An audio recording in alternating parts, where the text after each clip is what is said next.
السلام علیکم ناظرین، قادری جی آفیشیل کے ساتھ میں ہوں آپ کا ہوسٹ قمر عباس قادری۔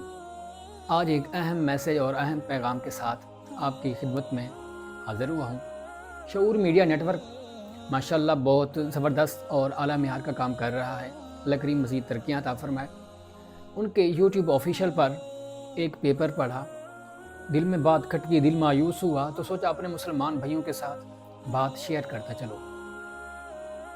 بات ہی کچھ ایسی تھی کہ کچھ ہمارے مسلمان بھائی ایسے ہیں جو منافق اعظم مغرب کی محبت کو اپنے دلوں میں سمائے ہوئے ہیں۔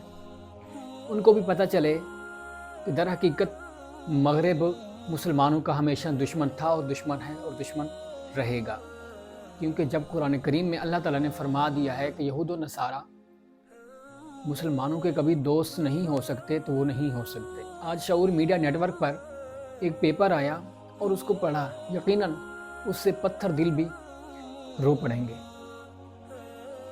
اس میں کچھ یوں تھا کہ مغرب کا منافقت بھرا غلیظ چہرہ پھر سامنے آ گیا۔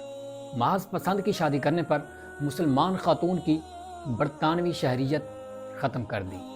برطانیہ شادی کے بعد بیوی کا شوہر کے گھر منتقل ہونا 2024 میں بھی ایک عالمگیر حقیقت ہے۔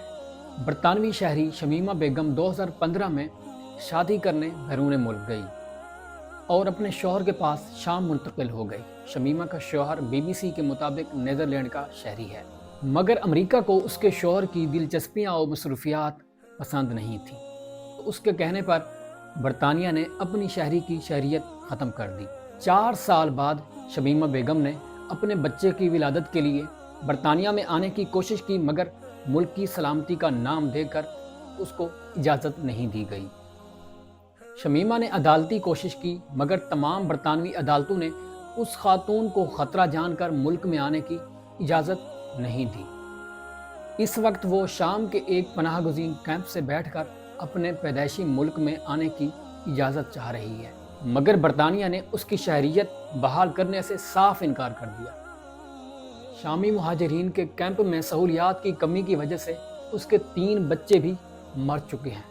اس بات سے یہی اندازہ لگایا جا سکتا ہے کہ برطانیہ کے انسانی حقوق کے مطابق شمیمہ خاتون اور اس کے بچے ان کے ناپسندیدہ شخص سے شادی کرنے کی وجہ سے انسانی حقوق سے باہر ہو چکے ہیں۔ برطانیہ کے مطابق شمیمہ بیگم کی شہریت مفاد عامہ کی وجہ سے منسوخ کی گئی تھی۔ اب بین الاقوامی قانون کے تحت برطانیہ اس بات کا ذمہ دار ہے کہ کوئی شخص بے ریاست نہ ہو۔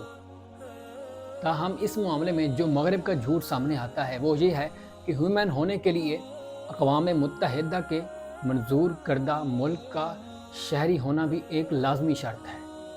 بے ریاست ہو جانے کے بعد پھر اس انسان کا کوئی حق نہیں رہتا، پھر وہ کیمپوں میں ہی زندگی گزارے گا، جیسے دنیا میں روہنگیا مشرقی پاکستان سمیت کئی کروڑ لوگ مقیم ہیں، تو پھر ان کا کیا ہوگا؟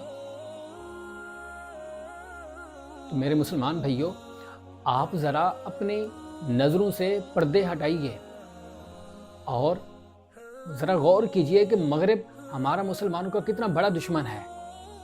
ہماری ایک مسلمان خاتون کو فقط اس بنا پر اس کے پیدائشی ملک میں نہیں جانے دیا جا رہا کہ اس نے اپنی پسند کی شادی کی اور اپنے شوہر کے پاس شام میں منتقل ہو گئی تھی، اور اسی وجہ سے اس کے 3 بچوں کی موت بھی ہو چکی ہے۔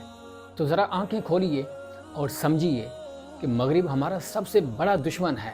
جتنا ہو سکے آپ اس خبر کو آگے شیئر کیجئے تاکہ یہ خبر اقوام متحدہ تک پہنچے اور ان کو پتہ چلے کہ ان کے بنائے ہوئے قوانین کتنے غلط ہیں۔